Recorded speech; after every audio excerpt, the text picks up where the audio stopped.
FX presents the Indu Podcast with your host, T. Sterling Watson.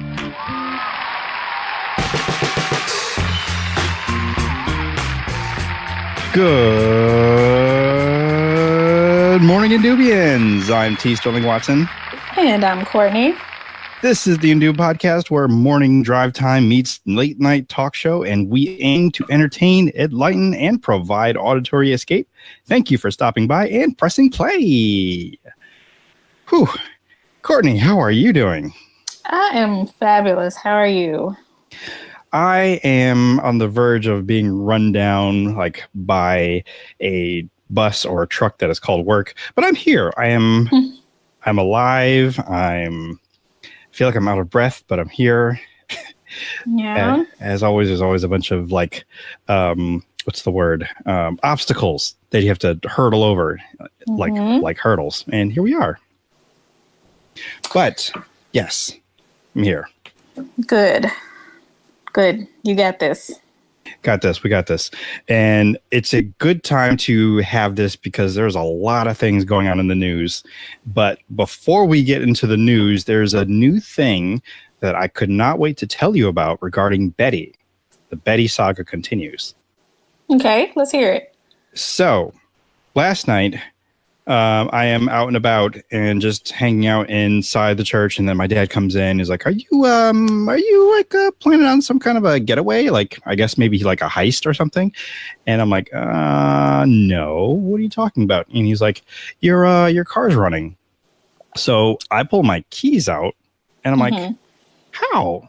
I don't understand." And long story short, I find out that my car has already come with a remote starter. Yeah.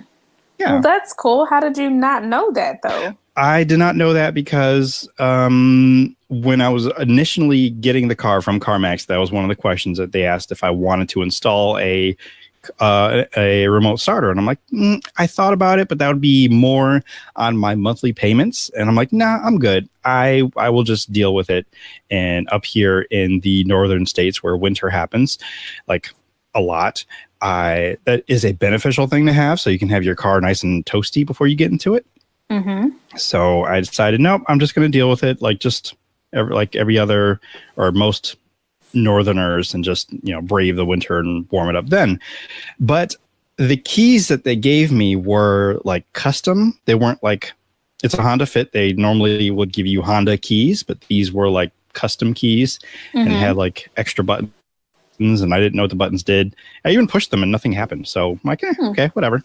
And I guess what happened is yesterday I might have leaned on a button or maybe pushed it in such a way that's where I discovered, oh, this is a remote starter. I have a remote starting engine. How awesome is that? But also I lost like maybe a half an hour's worth of gas, perhaps, because that's how long my car was running. Oh, wow. Yeah. And I wouldn't have known until somebody came in and like, hey, are you planning on leaving? What's going on? So yeah, that was a fun discovery. Interesting. Very interesting. Yeah. I was quite excited about that. So Bettye still has some secrets to share with me, I suppose. So that is one of those things.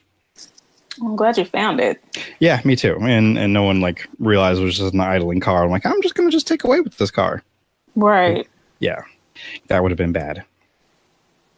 So yeah, that is I suppose the personal new news I get to share with you. And I purposely waited till the podcast to share that with you because I was excited. I'm like, this is a Bettye story that other people, should appreciate. So that is why. Yeah. But it has been a very, very busy weekend. And normally I kind of like sharing things that aren't as time sensitive. But then again, this is a pop culture podcast. So we tend to talk about things happening here and now. And San Diego ComicCon recently happened. And there's just been... Yeah. We weren't there. But, and I'm going to tell you this, because I don't know if we've talked about it on the show before, but it's one of my goals to be there. And not just We've not talked about it on the show. You've told me, though. Oh, okay. Well, yeah. want to be there, but not as a guest, or not a guest. I don't want to put it that way. I want to an attendant, maybe. Yeah, not just an attendant, but more so like a panelist or maybe a moderator. Mm-hmm. That is my goal. I would like to get to that level of entertainment, I suppose. Yeah. Yeah, so I'm just putting that out in the universe. So this will float across the airways, or the airwaves, and then into someone's earwaves, because that is a thing. And they will embrace me one day. I'm like, we remember you. We want you to be a part of our Comic-Con. Mm-hmm. And maybe I'll start with the Connecticut one. They just had that one a couple weeks ago. I did miss that one. I wanted to go, but I kind of forgot. So it's my fault. So we'll get there is what I'm saying. Mm-hmm. Just putting it out there, and then it's going to make moves, start slowly, and start working our way to that national stage. Mm-hmm. So it'll happen. It will happen. But yes, things happened this past weekend. Mostly people just waiting for the Marvel panel, because that seems to be the hottest ticket to get into that particular announcement room. Mm-hmm. Mm-hmm. So without even going into details, do you even have like a favorite thing that came out of just the Marvel panel? Oh, so much happened. I don't know. I was so I'm not a huge Blade fan.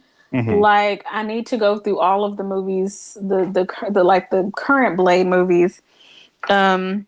But I was pretty excited about Mahershala Ali being the next Blade. I don't know why that hyped me up so much, but it just seems right. And Wesley Snipes really set the stage for the Blade franchise, and for really Marvel doing live action adaptations of their comics. But I don't know. I'm really excited about that. I'm excited about the Eternals. Okay. I don't know much about the Eternals, but I'm mostly excited because there is a Black Death actress who is going to be one of the Eternals, and so that's like awesome on so many levels. Mm-hmm. I'm pretty stoked about Thor. I don't know how I feel about Natalie Portman. Is that her name? Natalie Portman? Yeah. Mm-hmm. Yeah. Natalie Portman coming back as the She-Thor, but I'm just excited about everything Thor. And what that director Taika Waititi. Yes, him. I love him. And so, just whatever he touches, I just, I want a part of it. So I agree. And the freaking mutants. Yeah, that's all they said. The best for last. That's all they said. It was just mutants. Listen, that's all that I needed to hear. Like, thank you, Kevin Feige. Thank you. You're doing the Lord's work. Just thank you. Mm-hmm. I agree. I liked all of those things. I believe Mahershala Ali is, like, again, perfect casting. Mm-hmm. And that they take their time in picking mm-hmm. who they want mm-hmm. for these roles. The Eternals, I know very little about, and I'm slowly, like, I kind of want to stay in ignorance, but I think because it's going to be for so long, like almost a year until this movie comes out, I might end up kind of learning some things. Like, I already know the Black Deaf actress whose name I do not have in front of me, and I should. Lauren something. Yes. I believe it's Lauren something. Yes. Her character is actually some kind of regular white male, but they changed it. So I'm like, I know. Super lovely. Excited about that. Salma Hayek's character, I think, is the same way. Or I think so, yeah. Was some white male, but now it's Salma Hayek. And also Angelina Jolie is part of the MCU now, which is pretty exciting. It is. I'm pretty excited about that. I mean, they're bringing out like heavy hitters. Oh my goodness, why is his name going blank? Brian Tyree Henry. Like, he's now part of the MCU. Yes. He was in a Marvel film last year, but that is not MCU canon. So it's like he was taking a step closer, and now he's actually in. What was he in? Oh, he was in Into the Spider-Verse. He was Miles Morales' father. That's right. With Okay, Mahershala Ali. Oh my goodness. It's coming full circle. Oh my god. Oh, Marvel is so genius. I just everything about it. Since we are talking about Into the Spider-Verse, there was this clip that was going around that I meant to share with you. I don't know if you've seen it already, of just more how in depth this movie is, where they were showing how Miles Morales is animated at, I want to say 24 frames per second, or even half that. And when you meet Peter B. Parker, he's animated in such a way where it just flows on screen, and they're showing examples of each.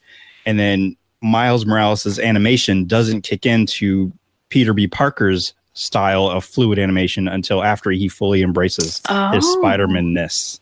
Okay. I don't know if I would have caught that, but I'll have to I'll have to watch for it again. Yeah, I'll have to find that clip and send it to you, because my mind was blown. Like, oh my God, they really, really. The amount of detail and the amount of attention to every single frame of the whole movie is pretty mind-blowing, because they put all kinds of thought and all kinds of planning into this movie, and it shows. I mean, it won stuff.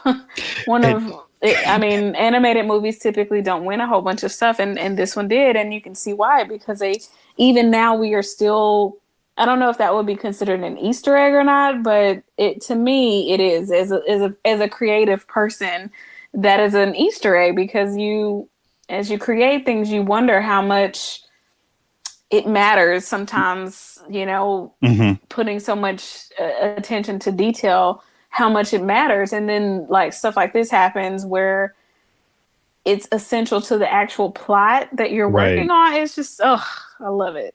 Right.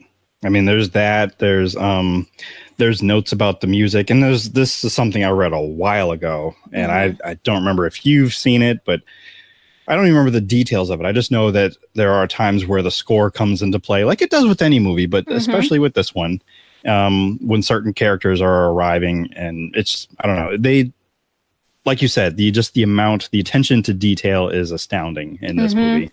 That the fact that we're still learning things that they did. A year later? Right. And appreciating it. Like, you guys are, I cannot applaud you enough. The creators of this miraculous film. But yeah, that has nothing to do with, well, yeah, it does a little bit have to do with Comic-Con, but that's not where the intention. One of our favorite YouTubers, New Rock Stars, they have been covering some of the events, or not some of the events, but they're going like through each of all the Marvel announcements. They will be talking about Loki, which is a series I think, are we both? I know I'm excited. I don't know if you share that level of excitement. Right now. I mean, I'm there for it, but I'm not as excited as you are. Okay. I feel like I was assuming that you were like another Loki fan. Like, there's so many Loki lovers out there. Yeah. No, I love them. I'm excited, just not as much as you. Oh, okay.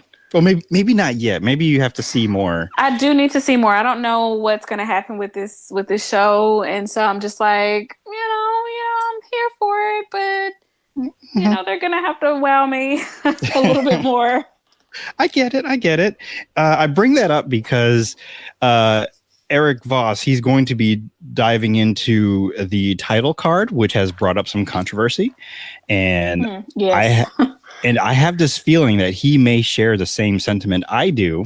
And I do not hate how each font is different. And and I explained this to you on a tweet, that I think it's different because the concept of the show with Loki, he's going to be going to different times, different like histories, or not. Yeah. Different places in time and, well, physically location. And because each episode, I guess, will be on a different area, that reflects in the title, and each letter is different. It looks different. Yeah. Okay. I mean, I hear you. I feel like he's going to maybe, like Eric Voss from New Rockstars may explain that, but in a more succinct way that will So I'm waiting to see if like, yes, I am correct. And well, at least our theories will be similar. So that is why. I mean, I have seen some other people design some other logos, like Boss Logic has one, and it's definitely by means. It's very nice. Mm-hmm. But I believe they chose this with a reason. So we will see. But okay, we'll see. We'll see. I am actually intrigued about WandaVision. Like, again, I have no idea how Vision will play a part in this. People are going to say it's very weird. This is also another Disney Plus show. And because people are like, how is Vision going to be back? Or I thought he was like dead, but we'll see. Oh, spoiler alert. I mean, who hasn't seen Infinity War? That was an Infinity War thing. Then again, who hasn't seen Endgame either, but I'm not going to point any fingers because you actually did tell me someone recently who hasn't seen it. Mm-hmm. So I'm not going to shame them. I'm just it's partly my fault, but okay. Well, she has a car too, so well we're gonna move on because I don't want to oh my god, what was it? Yes, you did mention Thor, and today I did watch a video that told a little bit about how what is her name? Not the actress's name, but the actual character, Jane Foster. Jane Foster, yeah. Yeah, how she actually becomes Thor in the comics. So, so they're considering maybe that might be how they do it. But again, with Taika Waititi, anything he does, I'm just already on board. Like, whatever. I just love him. I love him as a person from what I can see on social media. I love his vision for just filmmaking and his sense of humor. It just, I'm down for whatever project he's working on at the moment. That reminds me, he came out with he released his trailer for his newest movie, which I did not watch today. It's called what is it called? Jojo the Rabbit. And I don't know the premise of it, but I do know it's written and directed by him. I think he's also starring in it as Hitler. As Hitler? Adolf Hitler, the Nazi leader. Yes. What? Yes. I mean, okay. I watched parts of the trailer. It was on silent, and I was like riding on a bus. That's why I really couldn't listen to it. I'm like, I need to watch this later, and I never got around to it. And that was released today. I think they released the Harriet Tubman movie today, or maybe that was yesterday, but I know it was trending today. And also, Mr. Rogers. Yes. That's the only one I actually did watch. And I'm like, why? How dare you, Mr. Hanks and movie people, try to make me feel feels in 2.5 minutes? I didn't watch the whole thing, but I saw like the first 30 seconds. I was like, I don't know why I'm watching this. I'm going to be there for the movie. So, whatever. Bring a tissue box. I know it. I just feel it. I know it's going to be a tearjerker, and I can't wait for it. But it just seems so odd that these 3 movies are they're all coming out at the same time, but they are kind of all released trailers around at the same time. Oh, yeah. About all these real people. Well, Jojo the Rabbit, I'm not really entirely sure what that's about. I just know that Hitler is involved and hiding behind trees and sitting at a dinner table with this child. I don't understand. I don't even understand what you just said. Like, I know. These are just clips that I saw, and I'm like, I need to see what this is. But the way that my schedule was set up today, it just wasn't allowing for that to happen. And when I had a moment, I forgot. So I apologize, listeners. That was my fault. I take full responsibility for not being knowledgeable to what that is. I do want to jump ahead, and actually, no, I'm jumping back in time because this was something like, okay, this is something we definitely need to talk about.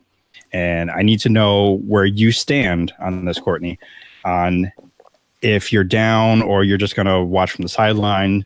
But on September 20th, there is going to be, I don't want to call it a raid, but people are joining together to storm Area 51 and this is an actual term, but to Naruto run the place, which is, I guess, also equivalent to a ninja run. In my defense, I first saw it as anime ninja run. Right. In my defense, I first saw this as Sonic the Hedgehog in the Dreamcast version. He would run this way. Uh-huh. And then for a brief moment, because I was still a child, still young, I would run this way as well, thinking that it was a bit more aerodynamic. Because, hey, if Sonic is doing it, then maybe there's some logic behind this. Mm-hmm. But I stopped doing it because I look like an idiot. So that's why I don't do it anymore. I also don't do anything that requires a whole lot of running. So yeah. I don't know. Do you when you were doing your running, your marathoning, did you see anybody doing any? No, because most people do not do that. Okay. It does not help, run any faster. No, it doesn't actually. Okay. Good. I mean, I'm just trying to think what you would do, if anything, if you saw someone running this way. Run the opposite way. Okay. Because they're crazy, probably. Which is why when I got to see the news clip of them talking to the head of this campaign, the event organizer, they actually showed some B-roll of him doing this run. Oh God! And just for clarification, you're talking about the September 20th plan of literally thousands of folks allegedly to congregate at the Area 51 site to demand entry, right? Correct. Okay. And there's actually even a Wikipedia page called Storm Area 51. They can't stop us all. That's because that's the name of the event. I mean, theoretically, it almost sounds like, yeah, they could really stop them all if it was like 3 million strong. If it was a lot of folks, then what they're gonna do? Right, exactly. What can possibly go wrong? But at the same time, this is like the United States military.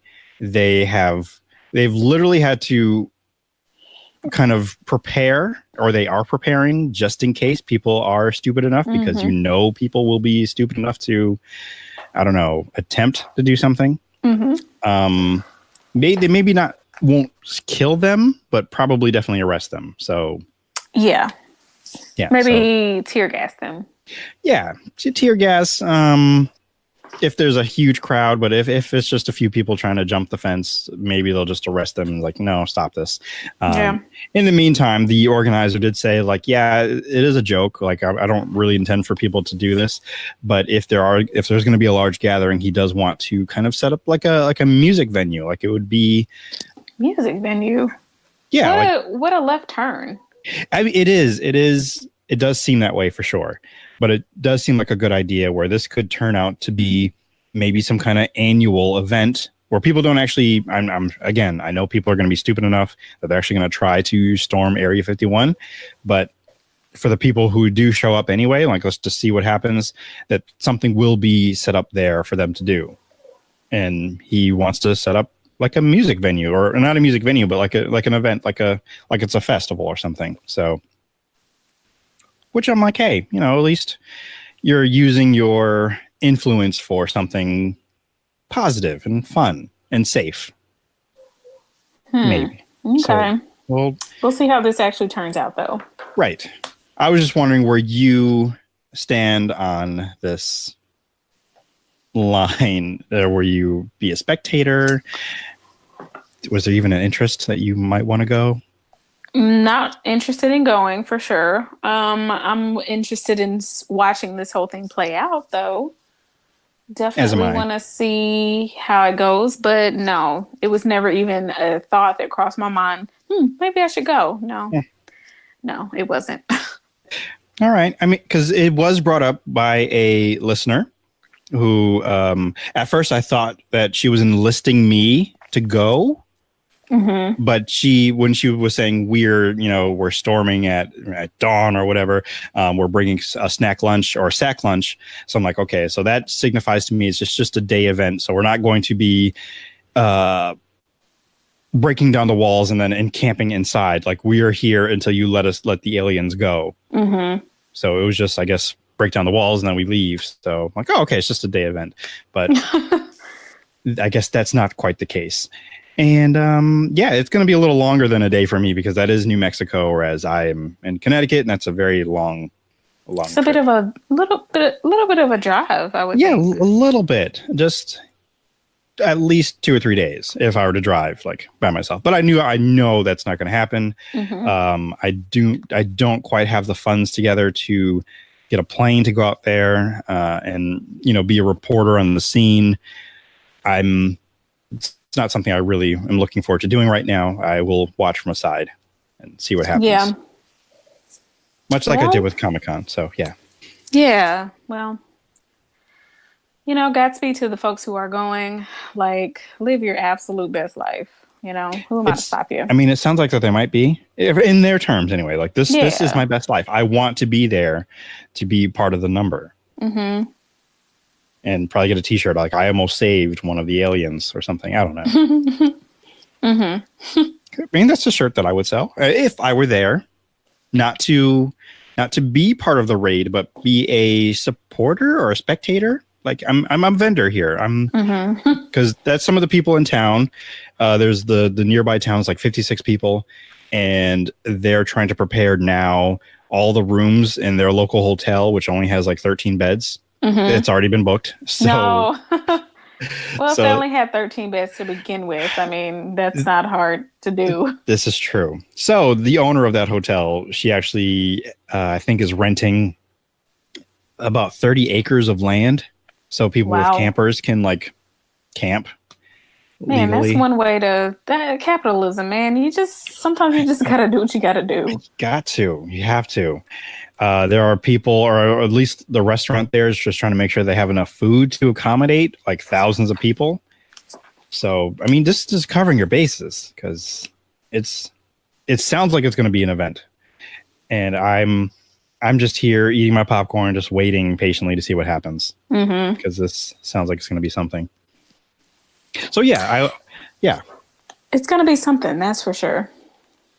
I wasn't sure if that was something that would fit under Spookums or Space, but it's just interesting. So it's not necessarily either of those. It's just maybe it's definitely interesting. It is.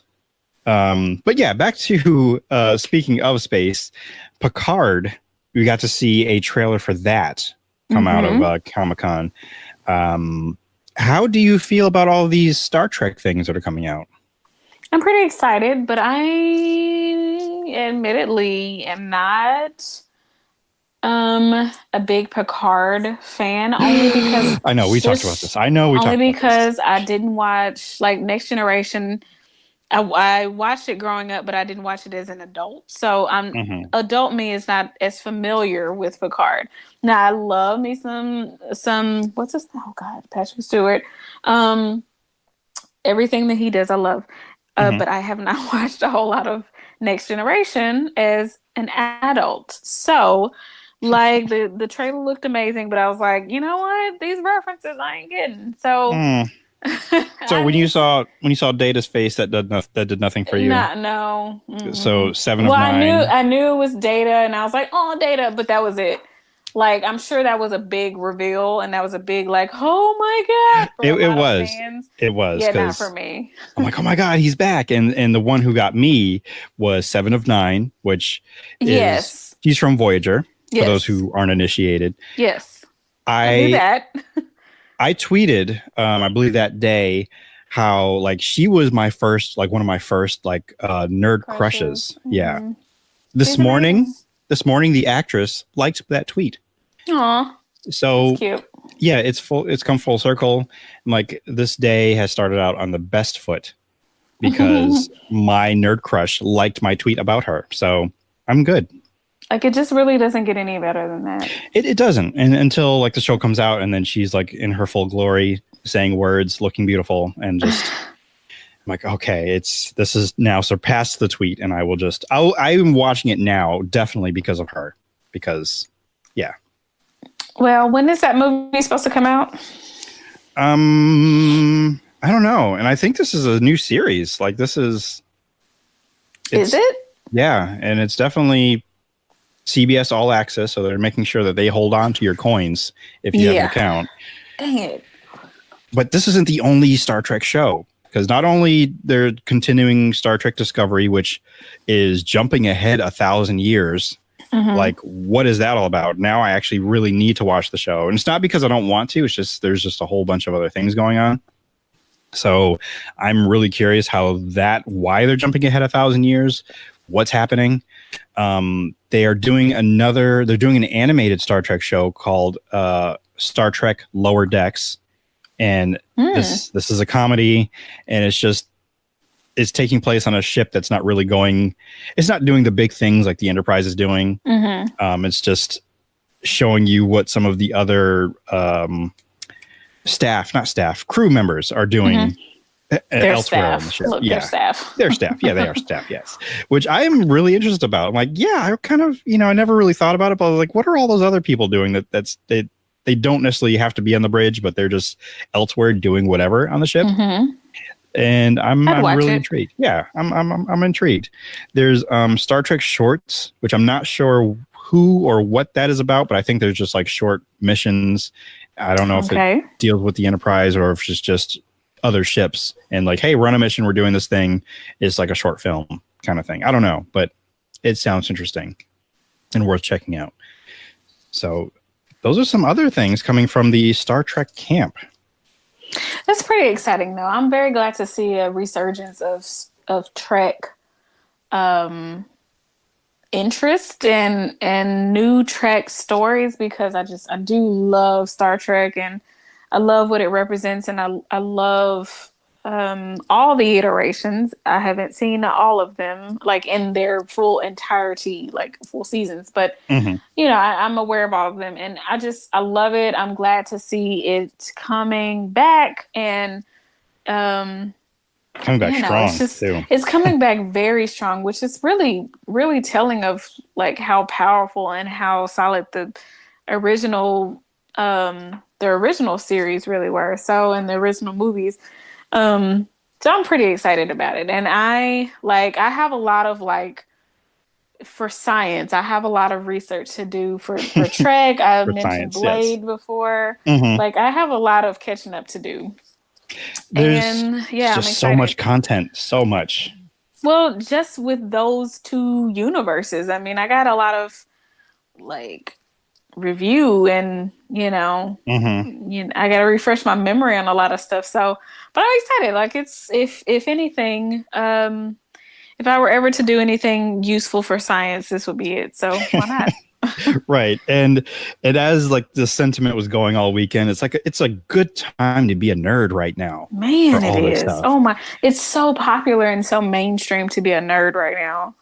And to have all the inside information and the right way to go about it is you're not trying to exclude anyone else who doesn't understand it. And you kind of want them to join in. Welcome them in. Yeah. It's space for everybody. Come on in. Exactly. I mean, and then we're talking about Star Trek. That's all about just inclusiveness and bringing you in. And you don't have to be as nerdy as I am about it, but you can if you want to. Exactly. And I will show you the way, and you reach out your hand and you bring them in. And then you hug and you embrace and you maybe cry a little, and it's okay. A little bit. Yeah. Just a little bit. I don't want to do too much touching, too much feeling. Yeah. Personal space and such. Right. Introverts. Yeah. Together, but over there. Yeah. Apart. We can't move on from Star Trek without giving a huge shout out to our friend Blair Imani, who was out at ComicCon, and she dressed up, killed it. She cosplayed as Geordi LaForge, or she had a 3D printed visor as well. Yes. So good. And she was mad at her timeline because apparently LeVar Burton had tweeted about her, or I still didn't see the tweets, but basically shouted her out, and no one told her until 3 hours later. I would have told her if I knew about it. Same. I didn't know. Yeah, because she killed that cosplay. She did great. Oh my gosh, she killed it. Did you see? She later did a music video for Reading Rainbow, because she had no. Yeah, she had a Reading Rainbow T-shirt, I guess, underneath That's that. Great. So she and a couple of her friends did a quick music video with the song playing in the background, and she's picking a book and yeah, it's great. That sounds so great. She's one of those people living her best life. So that's awesome. Yeah. So shout out to you, Blair. You're having a great time, and you did that. Yes, you did. And at some point you do have to come back because she's doing a whole bunch of things and just living it up. So, and she will occasionally just DM me things that she's doing. Usually they're in a tweet. So I'm like, oh, wow. Okay. So this is what you're doing. Great. And that was one of them because she spammed me a couple times. I wasn't getting jealous or anything. Like, no, I'm not envious of what you're doing at all. Yeah. Just admiring from afar. Just like, wow, that's great. But no, I'm so excited for her. So she's doing great things. Man, what else happened? Supernatural, which I do not watch, is ending after 76 years. It's been on, or like 80, something like that. 80. I don't know. It's been on since I think they're still the WB, basically. So it's like, I want to say finally ending. Yeah. WB. Like, what is that? Well, children, back when I was your age, there was this I can't believe it. It's like, I was wondering when they were going to end. Like, maybe they'll never end. They'll just keep going. Like The Simpsons or Jeopardy. I don't know. It's going to keep going. Because both are literally still going. Like, when is enough, right? Right. But if it wasn't for Supernatural, what is it, ran so other shows could walk? I'm trying to think of an example of that falls so other shows could run. Right. Yes, they walked. So what is it? Legacies or some? I can't think of CW shows that aren't in the Arrowverse. There's Charmed, but there's the original Charmed. Right. So that doesn't count. Yeah, that came out before Supernatural. So yes, it did actually. Thank you for knowing that. I mean, it was the beginning of my TV of just knowledge, because I remember those commercials so clearly, like the lit up WB in the background and people like, you're watching the WB, and then they're about to get to their show. So I had fond memories of before I had cable. Right.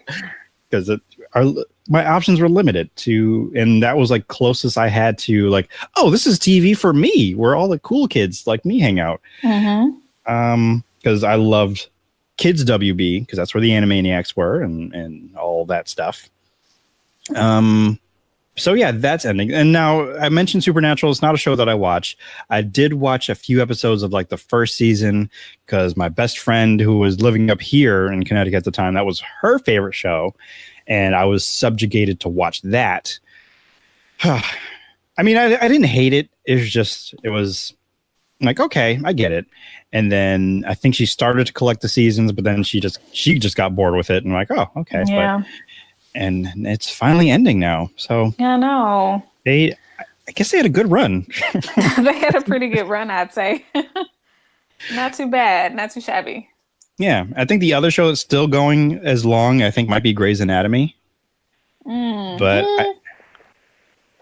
it's been going on a while, but I don't know that it's been going on as long. But I don't know.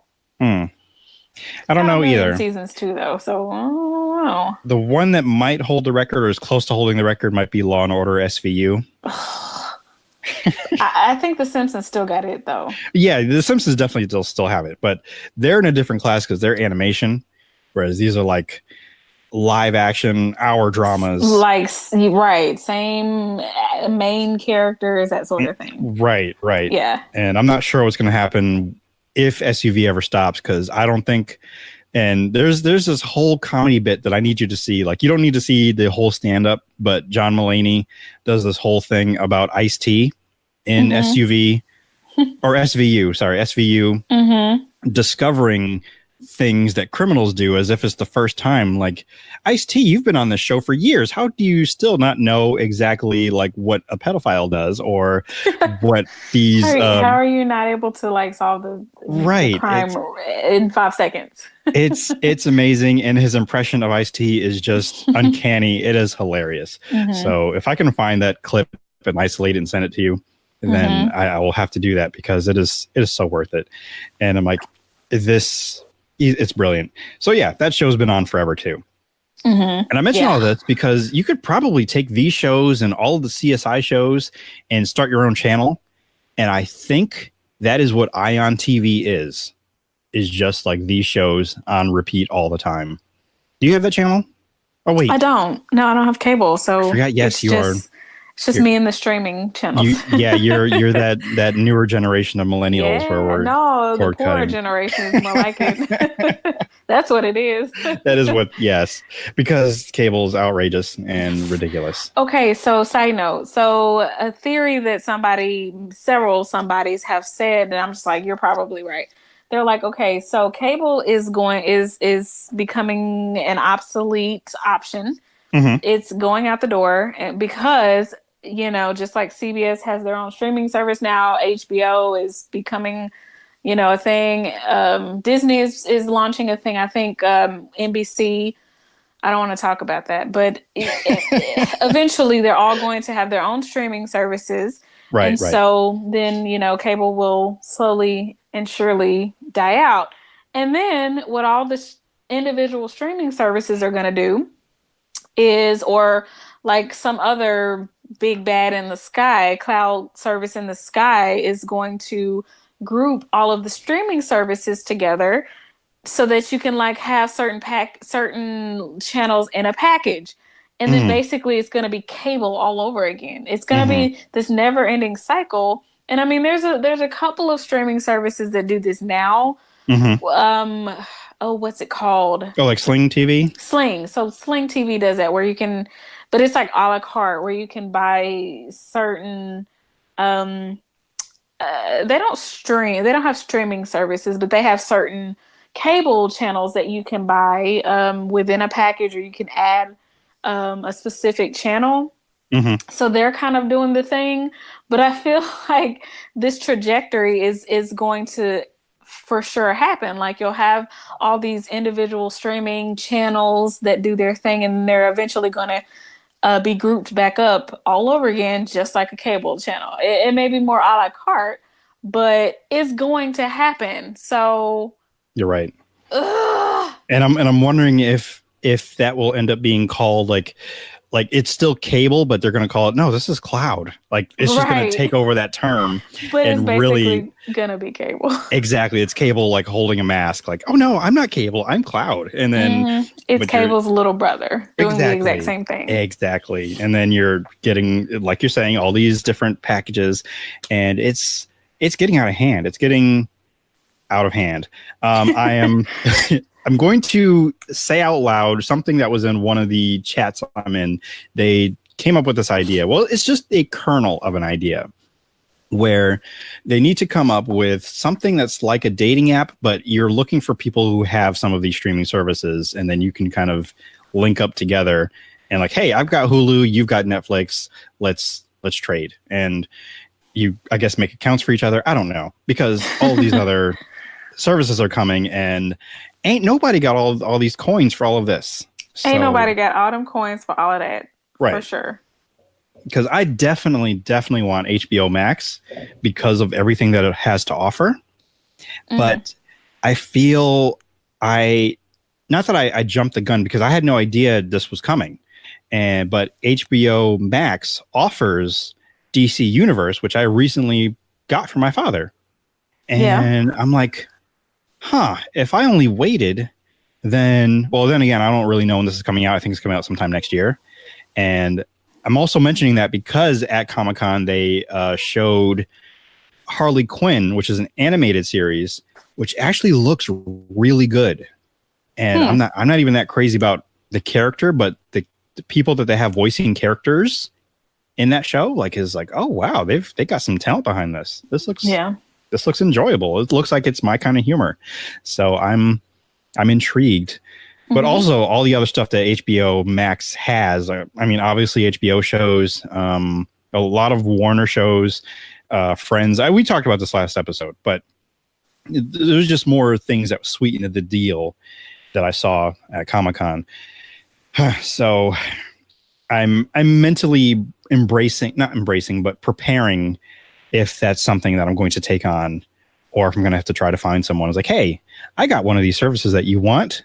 How about, you get their service and I give you a little service, a little access to the service on the side that I have, make a little barter system going on.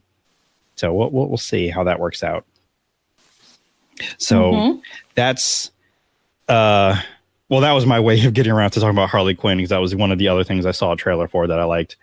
I feel like I'm forgetting another big tent things that happened. I'm trying to go through if it's had to do with Marvel, because again, Marvel, they released pretty much phase 4, some of the stuff in phase 5, but without actually telling us exactly what it was.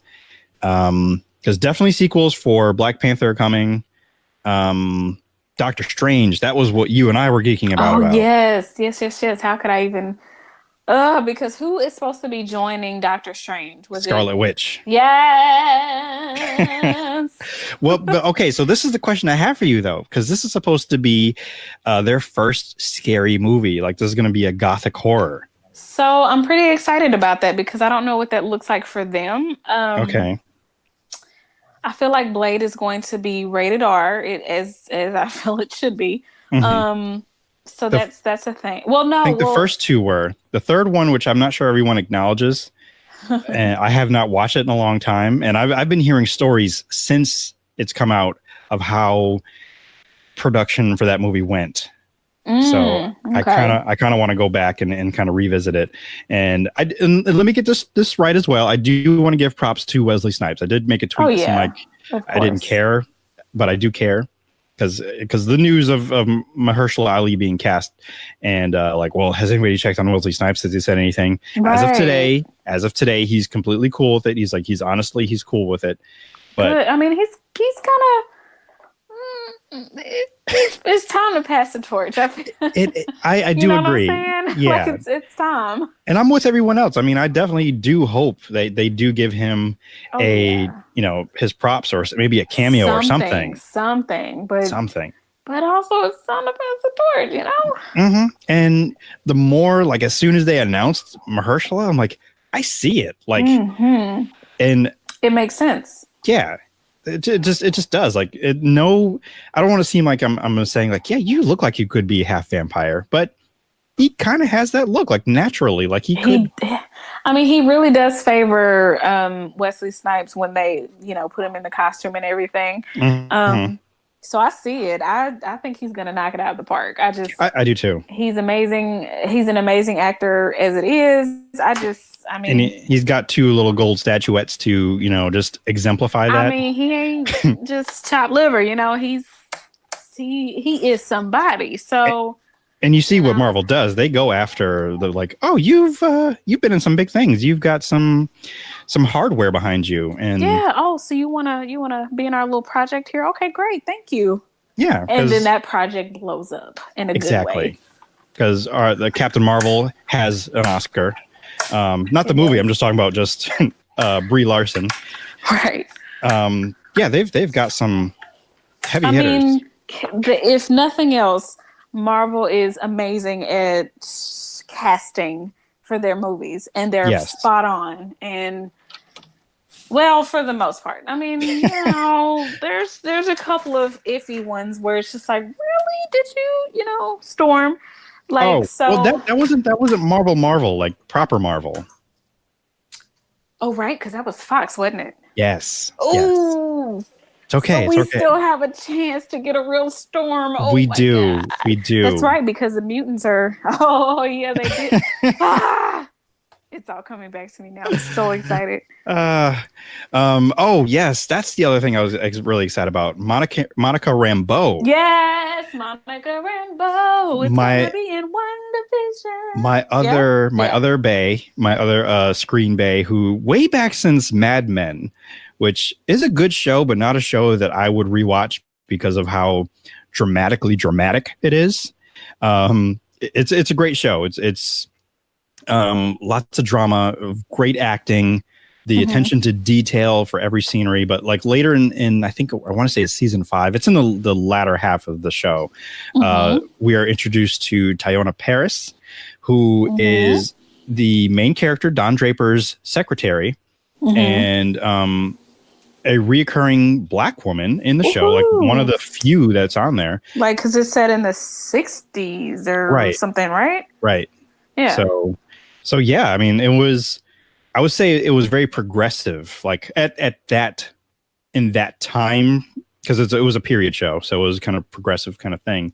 But it was just awesome to see her there, because like I didn't realize it at the time, like, wow, there sure are a lot of white people, but that really just showed you how white that culture was, and to show that there was a black woman entering it. And big deal.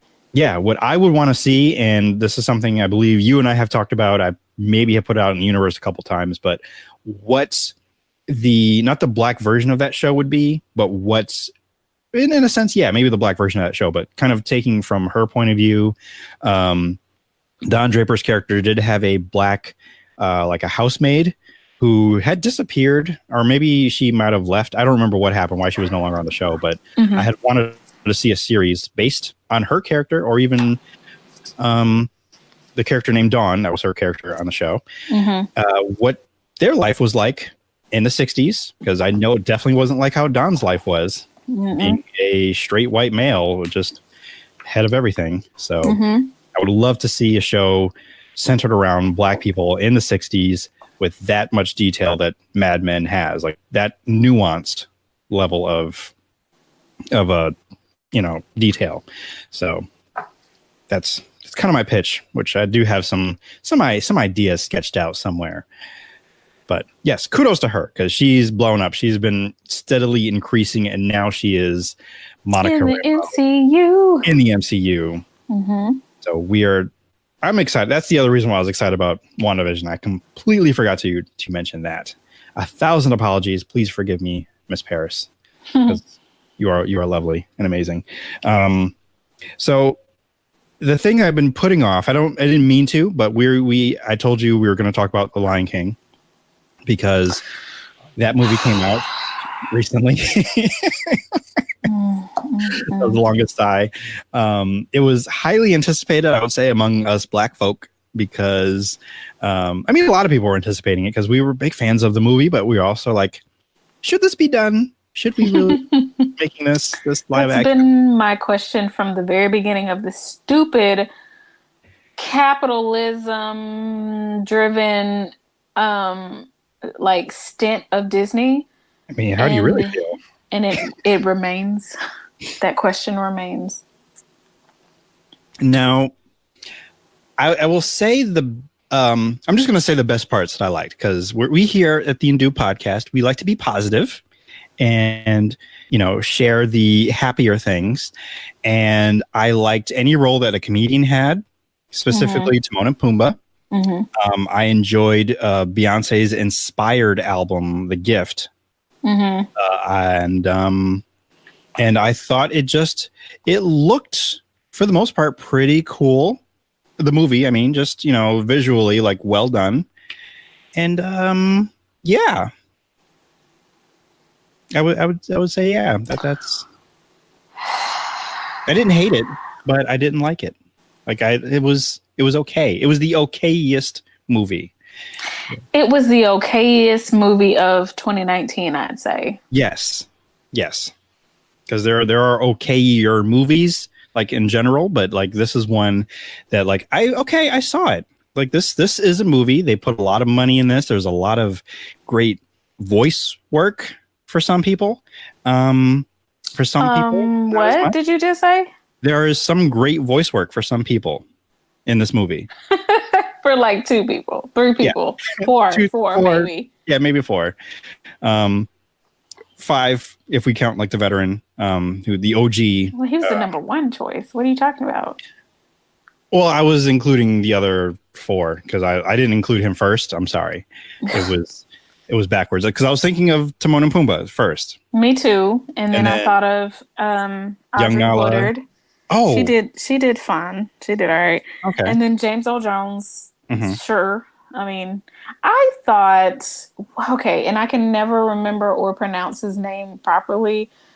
So for that, I apologize. But the voice actor for Scar. Oh, okay, Chewie Ejiofor. Yes. Chewie Ejiofor. Yes. Yes.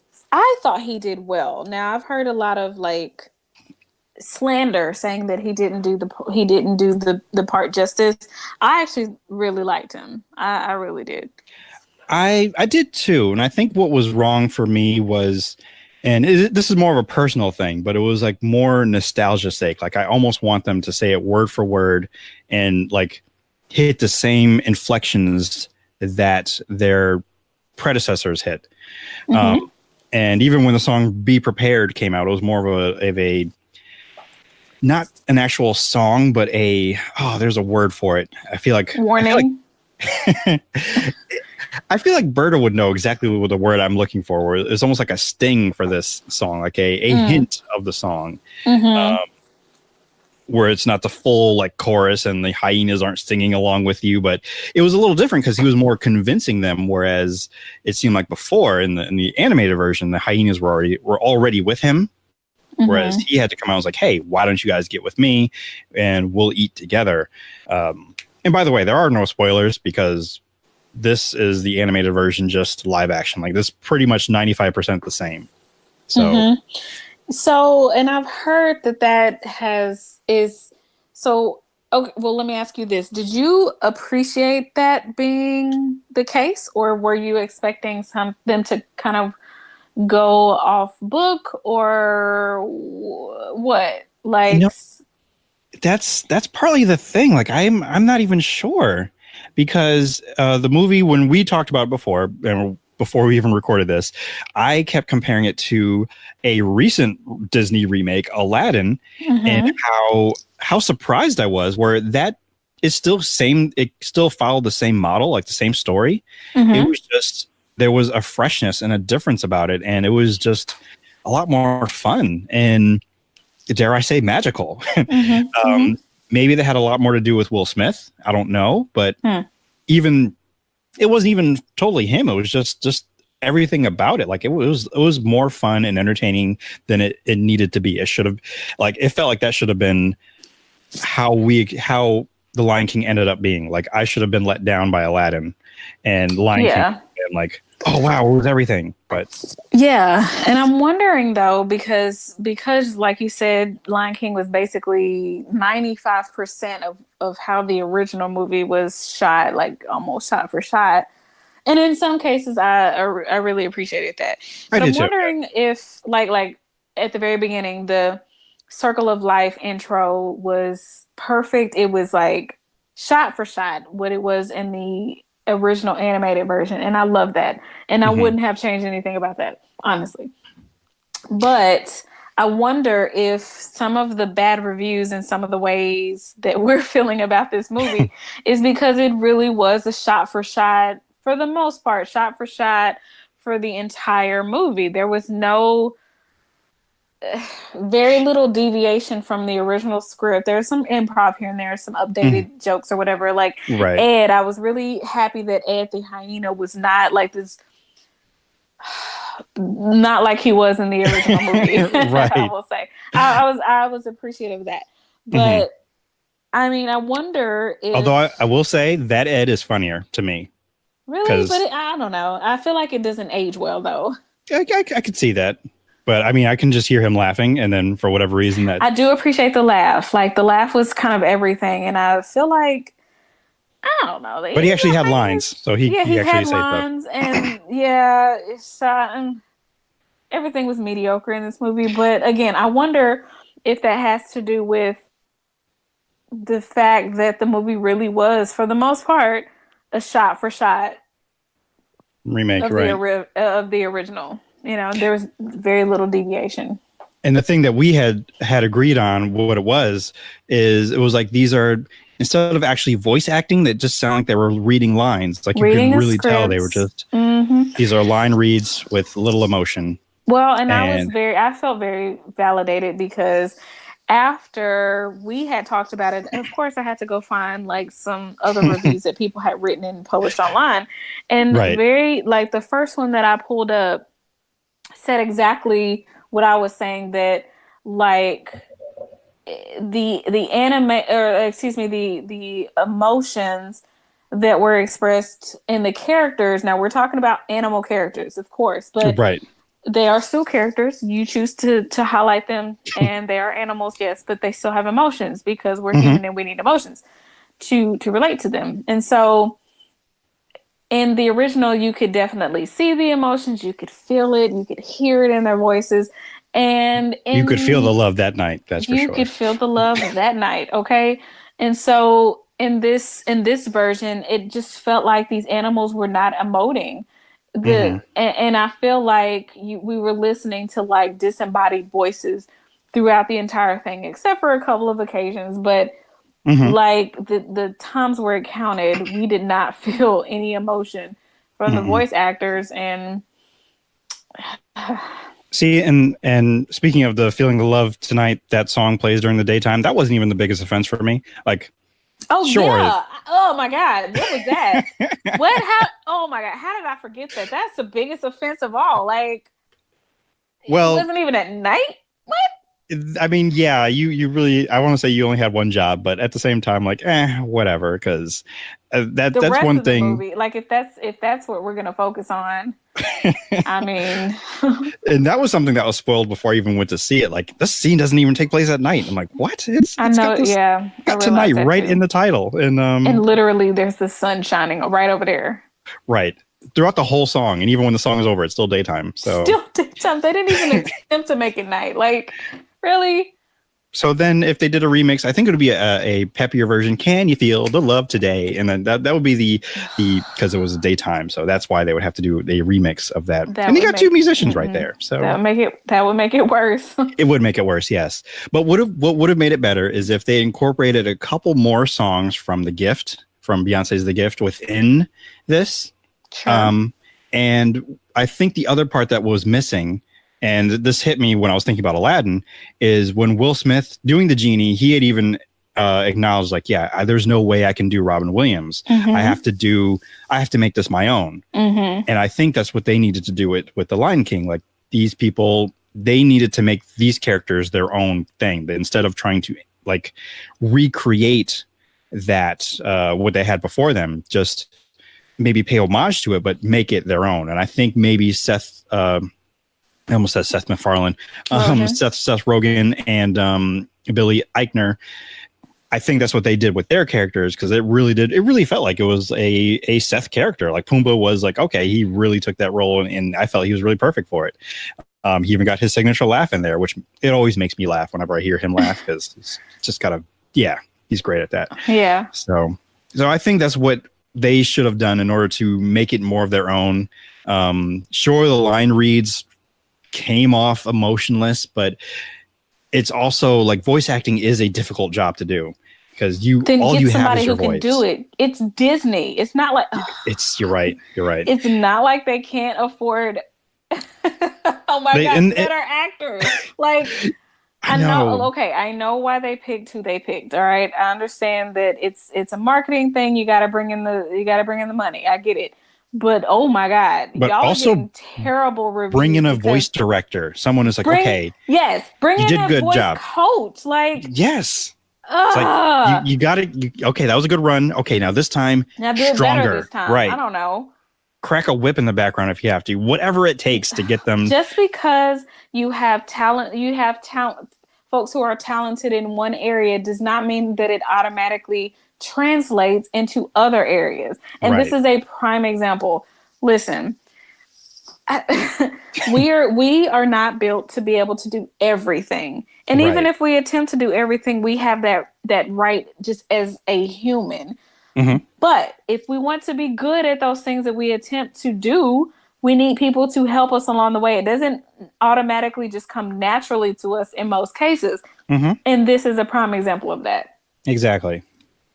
I mean, we sound like we're bashing it, but we're not. These are critiques. This is how you would make it better. You know, when you enter into the creative atmosphere and you put your art out there, you are opening it up to critiques and to feedback. And this is it. Like, and I wanted Lion King so bad to be what it should have been, and it just didn't add up to that.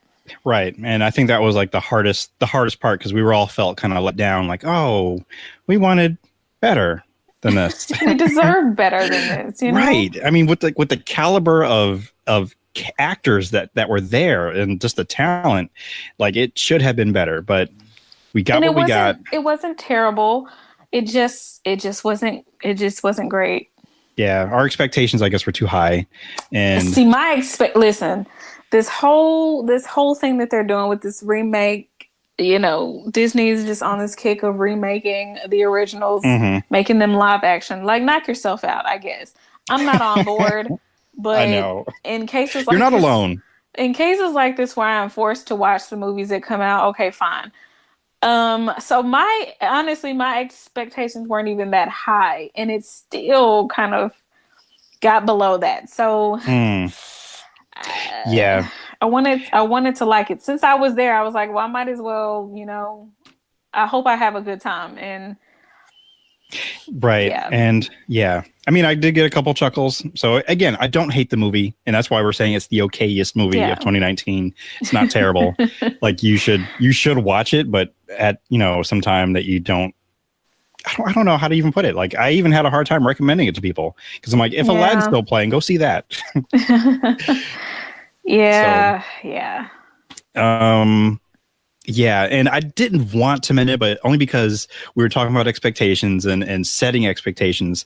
Someone asked me about Black Widow, and if I was going to go see that and spend money on it. And because people were tweeting about, there's people who are talking about this movie and trashing it, and then they're the ones that are going to show up and see it like opening weekend. Yeah. And I'm like, yeah, I'm going to come out and say that's me, because I will talk trash about it, but I'm also going to be there and I'm going to see it, and that will also give me more. What's the word? Just I'll be able to. I can talk trash because I did see it. So, my expectations, as I put to someone else, are just below the floorboards to see this movie. So I'm not. It really needs to work hard to impress me. So if I leave disappointed, I'm like, well, whatever. So my expectations aren't very high. So I'm going to say for that. But I did hear on a podcast someone call Scarlett Johansson their favorite problematic bae. So I kind of liked that term because I've always I had been a fan of her before her shenanigans started getting out of hand. I really like her voice. Yeah. So the movie Her is a movie that I enjoyed because it's just her voice. Right. So she just keeps being problematic, and it's like, just stop talking. Yeah, just don't talk anymore. Things would be so much better if you just stopped talking. We would really love you even more if you just stop talking. Yes. Outside of movies, at least, you know what I mean. Like, just speak in the movies because we love your voice, and you have this swagger. But God, your idea, your thoughts. What? There's too much access to some of these people. And like one of my favorite Kanye West years was that one year he did no press. He didn't talk to anybody. He didn't have a cell phone. I'm like, okay, do more of that. Do less talking to people. Just let your art speak for you. Talk less, smile more. Yes. Great job with the Hamilton callback.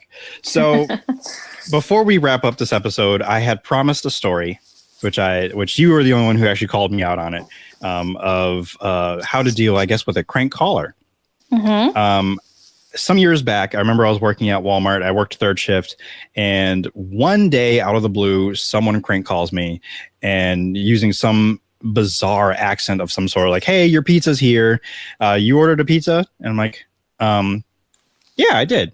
Now, a little background here, because I think I was actually still going to school at the time, but even before that, I've taken a number of improv classes, and there are like 3 rules. 3 of them I can't always. I think one rule is to always say yes, and then yes and commit to it. I mean, there's several other rules, but those 3 main ones, and I think maybe those are the 3 main ones. So it's always yes and, meaning you agree to it, you add to it.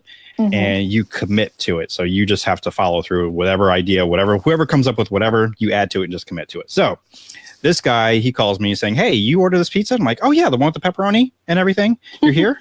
So, and then that's basically how it started, because he was, I don't know exactly what the whole point of it was, but we ended up having a whole conversation of him trying to convince me that he was outside, and I kept telling him, I was like, well, the door's open, you can come on in. I actually hadn't left my room at the time because I knew nobody was there, but right. But I just wanted to see what he would do. And what he didn't know was I had time, because it was about maybe 7 o'clock. I didn't have to go to work till 10. I was already wide awake, and I'm like, oh, okay, I have nothing else to do right now. So sure, let's chat. And he he eventually lost his accent. And at least 3 or 4 times, he was like, why are you pissed at me? And I'm like, I don't know. You called me. Why should I be pissed at you? He was asking you why you were pissed at him, or why I wasn't. Weren't? Because we were still talking. It was like maybe a half an hour later, and he was asking me like, why are you not mad? And eventually he got mad at me because I was not mad at him. That's great. And eventually I think he may have hung up, or we maybe amicably said goodbye to each other. I don't remember. I do. At some point the conversation did end because it had to. And, I did have to go to work and have a real life where some people don't and prank call people. But yeah, and that's always been that since that day. It's always kind of been a fun game to me. And yes, I had been crank called again, not by that person, but by someone else, some girl, I guess maybe found. Seriously. Wow, you didn't tell me about that. Yeah, this happened, I don't know, maybe like a year or so later. And I wasn't sure if it was because one of my friends lost her phone and they might have pulled my number from the phone. I wasn't sure, but I was actually trying to dig by, again, saying yes and agreeing to things. I don't remember that conversation as well because that one didn't last as long, but it definitely. I don't think people even crank call people anymore. But if that does happen, that is what you do. You just agree to everything that they say, as long as you're not giving up any information of your, anything pertinent. And if you do have time, but that is some way to kind of just reverse just a whole outlook, because it could be fun. And that's what I did. I just had fun with it because I'm like, I don't have anything to do right now. I'm waiting to. Like I might have been watching some movie that was boring anyway. So I'm like, this is more entertaining. I'm going to go with this for right now. Yeah. Make a new friend who apparently doesn't want to be your friend. No, they didn't want to be my friend. Cause I even brought up the fact that's the other thing too, is remembering details and then even adding details of your own. Yes. Because I'm like, yeah, this pizza are you still outside? So, just ask questions like that. Yeah. And just reminding them, it's like, hey, you called me. So you must have time. So let's do this.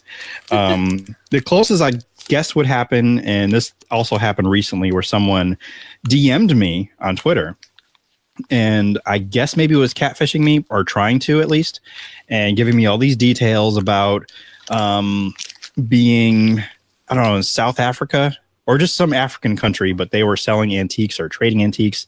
I don't know, but I don't know. I just kind of kept all this information, kept going, and because they eventually got to what they wanted, and like, hey, let's talk. And it was someone who I guess maybe was interested in dating, I suppose. And like, we could actually talk. You can, what is your username and your password for your cell phone? And I'm like, oh, well, I mean, first of all, normally you might want to ask me out to dinner first before we kind of exchange information like that. But they're like, yeah, my uncle works for Verizon and we could just like put our numbers together so we can talk for free. And I'm like, well, that's what Skype is for. We could Skype if you want. And like, no, Skype isn't free. And I'm like, last I checked, I didn't really pay anything to use it, but no, I don't want to do that. And I even initiated, or even said, okay, let's Skype at such and such a time. And like, okay, we'll do that. It never happened. And I've never talked to this person since. So yeah, I was a little let down because I'm like, this is a fun conversation that's going on. This was going on for a couple days, like back and forth for a little bit. And like, oh, what are you doing? Oh, I'm shopping with my grandmother. I'm like, oh, out in Africa. So yeah. Cause they told me they were from the Bronx, gave me a whole address and everything. Like, oh, wow. Do you want me to like, that's weird. Yeah, it was very weird. And there was already enough red flags because this Twitter account had no tweets, but had like 55 like old white men that followed that they were following, and me. So yeah, so I knew from the very beginning there's something up with this character. So let's see where this goes. Yeah. So yeah, that was that was interesting. So the moral of the story is if you ever get crank called or if you have time and someone spams you, just say yes and see what happens. And that was brought to you by One Direction. I don't have no idea who that was. I don't know. I don't either. I want to say it was some kind of K-pop band. I don't know what that was. Anyway. But yeah, that was my my crank call story. And much credit and kudos to all the improv classes I had over the years, because that's what helps get through. Just say yes and commit. Yes, and that's true. So yeah, anything you want to shout out or say or anything? Well, if you want to follow me on the Twitters, you can catch me at IamKHinton, where you can find me chatting about anything MCU related, anything Tessa Thompson related, and probably about Letterkenny, which is an amazing Canadian show that is now streaming on Hulu.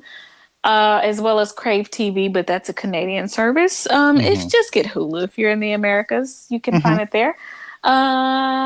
It's amazing and it's hilarious. Season 7's on the way. Woo-hoo-hoo! So excited, like in October, right? Yeah.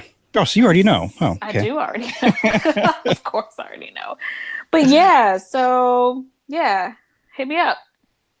All right. Yeah. I should watch that tonight. Like I started rewatching it. I mean, I didn't even finish whatever last season I was on. What I have been watching, I've been watching Euphoria. I'm all caught up with. Well, I'm almost caught up with that. I just got last night's episode, and Big Little Lies, which just finished. They just wrapped their season. Everyone was talking about it, and I'm a little upset because I was behind, and I'm trying to catch up because again, Meryl Streep. There are some children on the show. I don't think they realize how blessed that they are that they get to share a scene with the Meryl Streep. It's like literally her, and I wish. I mean, I think the only thing that might be bigger is if somehow the MCU brings her into the fold. That'd be amazing. I don't know what I think we'll just collectively just pass out. Like, okay, there's nothing we could do now. We just die. It's done. Like, wrap it up. Anyway, yeah, that's what I've been trying to catch up on. And Legion, please, if you have not been watching the show, this last season is insane. So, yeah, Courtney, we'll discuss this later. Okay. Because, goodness gracious, I think I want to say like 2 episodes left of the season of the show, the series. But I will be doing a special wrap up of the show when it ends, so be on the lookout for that and other things. But yes, follow me on all things at Indoob. Go to the indoob.com to find the TeePublic store for merch, Patreon to support and get perks. Ask us questions by emailing indoobpod@gmail.com or tweet us like our good friend Tasia. Hopefully I pronounced your name right. I'm so sorry, but you've been a loyal friend and listener to the show. You gave me a very beautiful review. And Courtney, I meant to send this to you. I'm so sorry I did not send this to you because I wanted you to share in this. I almost got a little tear in my eye. Oh my God, where is it? I actually not photoshopped it, screen grabbed it so I could share it. And it's very short, and my mind is going blank to what it said, and because I don't want to mess it up. So, nope, that was today. Screenshots, that's what I was looking for. Thank you for making quality content. So, yeah, I know it was super short, but that's what she said. Who said that? That was at napchural_May. So, or nice. Tasia. We met her in Baltimore. Yes, I remember. Yes. Okay. Just making sure. Yeah. So she's a great friend and listener of the show. We thank you so much. So if you do want to send us more love or what have you, you can tweet at me at Indoob, or you can send it to indoobpod@gmail.com. And, we love you too. Oh, yeah. And please comment on iTunes or Apple playlists. Oh, what am I trying to say? Apple Podcasts is what I'm trying to say. Spotify doesn't have that feature yet, as far as I know. Google Play, Stitcher. Thank you so much for supporting, listening, stopping by, and pressing play. Tell someone you value that you value them. Live without regrets and live for the folks you love. I've been your benevolent host, T. Sterling Watson. And remember, if the world didn't suck, we'd all fall off. Stay fresh, cheese bags.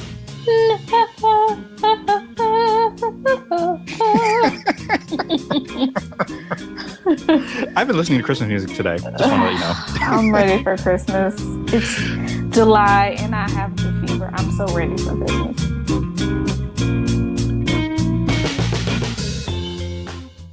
The Indube Podcast is recorded in a studio somewhere on planet Earth. The Indube Podcast is part of the Indube Network. And if you'd like to get in contact with the Indube Podcast, please email indubepod@gmail.com. That is indubepod@gmail.com.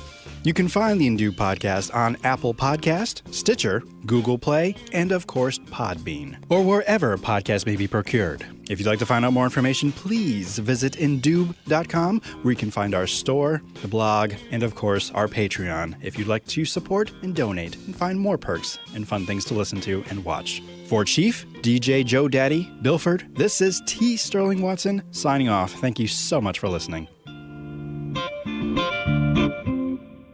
Use your words, Chief. Good boy. This has been another 3SFX production.